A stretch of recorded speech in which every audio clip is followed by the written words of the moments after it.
রোজায় ধরিছে আমার না, এই শিলং সালাউদ্দিন সাহেবের হাঙ্গেরের স্বরাষ্ট্র উজির 2 দিন আগে কইছে বিডিআর বিদ্রোহের জন্য নতুন করে তদন্ত কমিশন হবে। আচ্ছা, আবার গতকাল কইছে না না হবে না নতুন কমিশন, সে নাকি আগের রিপোর্ট পড়ে দেখে নাই। কইছে আগে পুরো প্রতিবেদন না দেখেই পিলখানা হত্যাকাণ্ডের তদন্ত কমিটি নিয়ে কিছু মন্তব্য করেছিলাম। আমি 2-1 দিনে দেখেছি, আমি কয়েকদিন আগে এই রিপোর্টটা পুরো না দেখেই কিছু কথা বলেছি যেগুলো আজকে সংশোধন করতে চাই। আমরা নতুন করে কোনো তদন্ত কমিশন করব না। এখন তা সংশোধন করিচ্ছে। তখন কিন্তু কইছিল তাদের ইস্তেহারে আছে পুনঃ তদন্ত করার কথা, কয়দিনে আওলায় গেছে। এর আগে কইছিল মব সৃষ্টি করে দাবি আদায় করা বন্ধ, সব বন্ধ হবে, মব কালচার শেষ, ফুল স্টপ। কোথাও যদি এমন ঘটনা ঘটে আমাদের রিয়াকশন হবে অত্যন্ত কঠোর। কিন্তু আজকেই মব কইরা বাংলাদেশ ব্যাংকের গভর্নরের তারে দেওয়া হইল। দেখেন শিলং সালাউদ্দিন কিছু কইছে এটা নিয়ে, কয় নাই। কঠোর রিয়াকশন হয়েছে, হয় নাই। তার গায়ে হাত দেওয়ার চেষ্টা করা হয়েছে। যে লোকটা বিধ্বস্ত ব্যাংকিং সেক্টরকে ধ্বংসস্তূপ থেকে উদ্ধার করলেন তারা অপমান করে বের করে দেওয়া হইলো, বিএনপির লোকেরা করেছে। 25 বিলিয়ন থেকে 35 বিলিয়ন করে গেল যে লোকটা রিজার্ভ দেশের, কি অপমানটাই না করলো বিএনপি। তবে এটা মব কিনা বলা মুশকিল। ফুন্দের আলো এটারে মব কইছে, আবার একই গ্রুপের দিল্লি স্টার এটারে বিক্ষোভ বলছে। বিক্ষোভ, ওরে বাবা! মানে কোনটারে সে মব বলে কোনটারে বিক্ষোভ বলে, এটা দিয়ে বুঝবেন যে কিভাবে সে ভাষা নির্মাণ করে, সত্য নির্মাণ করে কিভাবে। শয়তানিটা তার কোথায়? দিল্লি স্টারকেও এটা মব বলতে হবে, কারণ বাংলাদেশের জার্নালিস্টিক ভোকাবুলারিতে এই মব শব্দটা দিল্লি স্টার আমদানি করেছে ইন্ডিয়া থেকে 1/11 টাইমে। এটা আমাদের মনে আছে, এটা রেফারেন্সও আছে। বামপন্থী আর বিএনপি করলে এটা বিক্ষোভ হয়ে যায় না, আর আমরা কিছু করলে এটা মব হয়। শয়তানি শয়তানি, জাউরার জাউরানি। মূল আলাপে চলে আসি। এই মনসুর সাহেবকে সরায় কারে বসানো হলো? এই যে সংসদ নির্বাচন হইল না, এটা পরিচালনার লক্ষ্যে 41 সদস্য বিশিষ্ট কেন্দ্রীয় নির্বাচন পরিচালনা কমিটি গঠন করেছিল বিএনপি। ওই কমিটির সদস্য ছিল হেরা সোয়েটার্স এর এমডি এবং গার্মেন্টস ব্যবসায়ী মোস্তাকুর রহমান। দেখেন হাসিনার আমলে মোস্তাকুর রহমান গার্মেন্টস ব্যবসায়ী গার্মেন্টসের সামনে, সোয়েটারের সামনে কি মিলাদ মাহফিল, দোয়া মাহফিল করিচ্ছে দেখেছেন? মুজিবরে নিয়া, সর্দি বডিগার্ডরে নিয়া দেখেছেন? বিএনপির লোক নির্বাচনের আগে বিএনপির জামাই কোটার বুদ্ধিজীবী গর্ব করে বলছিল বিরোধীদের অর্থমন্ত্রী হওয়ার মতো ফিগার নাই। জামাত ইসলাম কিন্তু সরকারে আসে, তাতে অর্থমন্ত্রী কি হবে? তাদের কোনো প্রিপারেশন নাই। আসলে মূল ঝামেলা ছিল বিরোধীদের না, ওদেরই বিভিন্ন সেক্টরে যোগ্য লোক নাই। এই জন্য দেশের ইতিহাসে প্রথমবারের মতো একজন গার্মেন্ট ব্যবসায়ীকে আইনা কেন্দ্রীয় ব্যাংকের গভর্নর বানায় দেওয়া হইল। মাত্র 2 মাস আগে গত ডিসেম্বরে মিউচুয়াল ট্রাস্ট ব্যাংকে বিশেষ নীতিমালায় 2 বছরের গ্রেস পিরিয়ড সহ 10 বছরের মেয়াদে তার মালিকানাধীন গার্মেন্টস কোম্পানি হেরা সোয়েটার্স লিমিটেডের 89 কোটি টাকা বকেয়া ঋণ পুনঃস্তফসিল করছে। মানে এটা খেলাপি ঋণ ছিল। লুটপাটের সব কারিগরের সাথে বাংলার লুথার কিং এর সিস্টেম হয়ে গেছে। তারাই মব তৈরি করে আগের গভর্নরকে মনসুর সাহেবকে ব্যাংক থেকে বের করে দিছে। ব্যাংকিং খাতকে যেই লোকটা গত 1.5 বছরে আবার ঠিকঠাক করছিল, তাকে না সরাইতে পারলে চলতেছিল না বাংলার লুথার কিং এর। উনারা সরাইলে একজন ঋণ খোলাপি একটা ছোটখাটো গার্মেন্টস ব্যবসায়ীকে গভর্নর বানাইলো লুথার কিং। একটা দেশের সেন্ট্রাল ব্যাংকের প্রধান গভর্নর কেবল একজন ব্যাংকার না, তিনি মূলত রাষ্ট্রের আর্থিক সার্বভৌমত্বের রক্ষক। এটা একটা বিশাল পজিশন। সাধারণ ব্যাংক আপনার টাকার দেখভাল করে, কেন্দ্রীয় ব্যাংক দেশের টাকা এবং অর্থনীতির দেখভাল করে। তা আমরা তাইলে এই লোক হয়েছে তো কি হয়েছে, একজন গেছে আর একজন আসছে, কি সমস্যা? এখানেই সমস্যা। সেটা হচ্ছে একটা দেশের সেন্ট্রাল ব্যাংকের গভর্নর হইতে কি কি যোগ্যতা থাকা উচিত, এটা আমাদের জানা থাকা দরকার। 1 নাম্বার, টাকার ভাষা বুঝতে পারতে হবে। তিনি যেন ভালোভাবে বোঝেন টাকা কত ছাপলে বাজারে আগুন লাগে, মুদ্রাস্ফীতি হয়, সুদের হার বাড়ানো কমানোর প্রভাব কি, ডলার রিজার্ভ কিভাবে সামলাইতে হয়, ব্যাংক কিভাবে চলে সেটা জানতে হবে, কোন ব্যাংক ঝুঁকিতে আছে, ঝুঁকিতে পড়তে পারে, খেলাপি ঋণ মানে যে ঋণ নিয়ে যে টাকা মেরে দেয়, পাচার করে দেয়, এটা কেন বাড়ে এটা ধরতে পারবে, প্রয়োজনে কঠোর সিদ্ধান্ত নিতে পারবে। সে নিজেই তো খেলাপি ঋণ গ্রহীতা, সে কিসের সিদ্ধান্ত নেবে? সততা থাকতে হবে, সরকারের চাপে অযথা টাকা ছাপাবে না, দুর্নীতিগ্রস্ত ব্যাংকে বাঁচাইতে নিয়ম ভাঙবে না, এবং এই কাজ করছে এখনই, দায়িত্ব নিয়ে করছে, এটা পরে আমরা আসতেছি। ঠান্ডা মাথায় থাকতে হবে, সংকট আসলে ভয় না পেয়ে মানুষকে আস্থা দিতে হবে। সব মিলায় সেন্ট্রাল ব্যাংকের প্রধান এমন মানুষের হওয়া উচিত যিনি ফাইন্যান্স বোঝেন, চাপ সামলাইতে পারেন, আর দেশের টাকার মূল্য রক্ষা করতে সাহসী ভূমিকা রাখতে পারেন। শিক্ষাগত যোগ্যতা কি থাকা উচিত? অর্থনীতি, ফাইন্যান্স, ব্যাংকিং এ উচ্চশিক্ষা, কমপক্ষে মাস্টার্স, পিএইচডি হলে সবচেয়ে ভালো।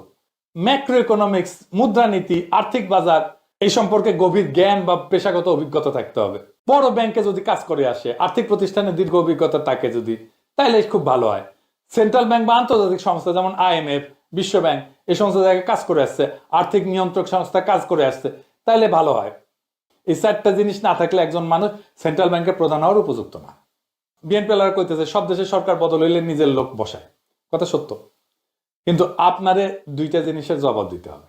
কেমন করে, কোন পদ্ধতিতে আপনি বদলাইতেছেন, আর 2 নাম্বার, বদলায় কারে দিতেছেন। আপনি মনসুর সাহেবকে তো মপ করে বদলাইলেন, আর যারে বসাইলেন সে কি কোনোভাবে মনসুর সাহেবের মতো যোগ্য? চিফ প্রসিকিউটর তাজুলকে আপনি সরাইলেন, একই ঘটনা। নতুন যে চিফ প্রসিকিউটর দিচ্ছেন সে কি তাজুলের চাইতে যোগ্য? যোগ্য না। দেখেন সে কেমনে কথা বলে। ট্রাইব্যুনালে চিফ প্রসিকিউটরের দায়িত্ব পেয়েছি। আমি কৃতজ্ঞতা প্রকাশ করছি আমি যে দল করি, আমার দলের প্রতিষ্ঠাতা স্বাধীনতার মহান ঘোষক শহীদ রাষ্ট্রপতি জিয়াউর রহমান, আমার পরম শ্রদ্ধেয় নেত্রী দেশনেত্রী বেগম খালেদা জিয়া এবং আমার নেতা মাননীয় প্রধানমন্ত্রী জনাব তারেক রহমানের প্রতি আমি কৃতজ্ঞতা প্রকাশ করছি। আমি খুব কনফিডেন্ট যে আমার 17 মাসের সময়ে যে বিচারগুলো হয়েছে, যে রায় হয়েছে, যে ডকুমেন্ট আমরা প্রডিউস করেছি, এই ব্যাপারে উচ্চ আদালতে গিয়ে কোনো রকমের এই জিনিসগুলোর ব্যাপারে কোনো অপ্রমাণ হওয়ার সুযোগ নেই, জাজমেন্ট উল্টে যাওয়ার কোনো সুযোগ নেই। এবং আমি প্রথম দিন থেকে যে জিনিসটা বলেছি যে আমরা এমন সব অকাট্য প্রমাণাদি এই আদালতে উপস্থাপন করেছি, শুধু বাংলাদেশে নয়, বিশ্বের যে কোনো আদালতে গেলে এই অপরাধীদের সাজা নিশ্চিত হবে, সর্বোচ্চ সাজা নিশ্চিত হবে। সুতরাং এই কোয়ালিটি অফ এভিডেন্স মামলাতে আমরা যা কিছু দিয়েছি, অতীতের ট্রাইব্যুনালের সমস্ত রেকর্ড ঘেটে দেখবেন আমরা যে ধরনের শক্তিশালী প্রমাণ এখানে উপস্থাপন করেছি, এই ধরনের প্রমাণ কখনোই উপস্থাপন করা সম্ভব হয়নি। পৃথিবীর সমস্ত সম্পদের বিনিময়ে আমার প্রসিকিউশন টিমকে কেউ কিনতে পারবে না। আওয়ামী লীগ তো দূরের কথা, 14 গোষ্ঠীর ক্ষমতা হবে না আমাদের প্রসিকিউশন টিমকে টাকা দিয়ে কিনবে, সম্পদ দিয়ে কিনবে, প্রলোভন দিয়ে কিনবে, অথবা ভয়ভীতি দেখিয়ে বিরত রাখবে।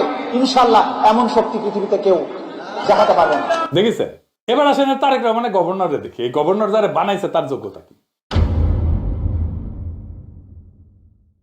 সে একটা গার্মেন্টস চালায়, ছোটখাটো, বড় গার্মেন্টসও না, 500 কর্মীও নাই, এবং ভালোভাবে চালাইতে পারে নাই, বিজনেসম্যান হিসেবে ব্যর্থ, সেই জন্যই 89 কোটি টাকা খেলাপিরি। অনেকে কয় ব্যবসা করতে দেয় নাই, হাসায়েন না, মিলে ঝুলে ছিলেন সবাই। মির্জা আব্বাসের ব্যবসা তো বন্ধ হয় নাই, আব্দুল আউল মিন্টুর ব্যবসা তো বন্ধ হয় নাই, মিজানুর রহমান সিনহার ব্যবসা তো বন্ধ হয় নাই, আরো বিএনপি নেতাদের ব্যবসা আছে, মন্ত্রীদের ব্যবসা আছে, কোনোটাই বন্ধ হয় নাই, নাম কইলাম না, খালি তারে ব্যবসা করতে দেয় নাই না। আর ব্যাকগ্রাউন্ড কি তার? পড়াশোনা কি? অ্যাকাউন্টিং, তাও বলে চার্টার্ড অ্যাকাউন্টেন্ট না, ফিনান্স ব্যাকগ্রাউন্ড হয়তো বুঝতাম, তার একটা ব্যাকগ্রাউন্ড অ্যাকাউন্টিং। তো উই যে ইকোনমিক্স এর না, এটা একটু দেখায়। দেখেন কি কইছে, সে কইছে সুদের হার কমাবে, এটা নাকি তার অগ্রাধিকার। আমার ঘোড়া হাসবি না, আমি তো আমার ঘোড়াও টায়ার্ড হয়ে গেছে। এ ভালসুন কয় কি? আমাদের মুদ্রাস্ফীতি হইতেছে 9%-এর মতো। জানেন তো মুদ্রাস্ফীতি কি জিনিস? মানে ধরেন আপনি গত বছর যে জিনিসটা 100 টাকায় কিনতেন, সেই জিনিসটা এই বছর কিনতে আপনার 109 টাকা লাগে। এটাই মুদ্রাস্ফীতি, মানে টাকার মান কমে গেছে। মানে আমাদের জিনিসপত্রের দাম প্রত্যেক বছর 10% করে বাড়তেছে প্রায়। এখানে আপনি যদি 5% সুদ করেন, কমায় দেন, তাইলে কেউ আর ব্যাংকে টাকা রাখবে? মানে আপনি নিজে আজকে যে জিনিস 100 টাকায় কিনতেছিলেন, সেটা সামনের বছর কিনবেন 110 টাকা, আপনি জানেন। আর ব্যাংকে রাখলে কি হবে? আপনার 100 টাকা বাইরে 105 টাকা হবে এই সুদে। এটারে বলা হয় রিয়াল রিটার্ন, মানে আপনার টাকা কমে যাবে। আরো রিয়াল রিটার্ন মানে সুদের হার থেকে মুদ্রাস্ফীতি বাদ দিতে হয়। ইনফ্লেশন যদি হয় 9% আর সুদ যদি হয় 6%, তাহলে রিয়াল রিটার্ন নেগেটিভ 3% আপনার। সুদ যদি 7% হয় তাহলে নেগেটিভ রিটার্ন -2%। সুদ যদি 8% হয় তাহলে নেগেটিভ রিটার্ন -1%। সুদ যদি 9% হয় তাহলে কোনো নেগেটিভ রিটার্ন নাই।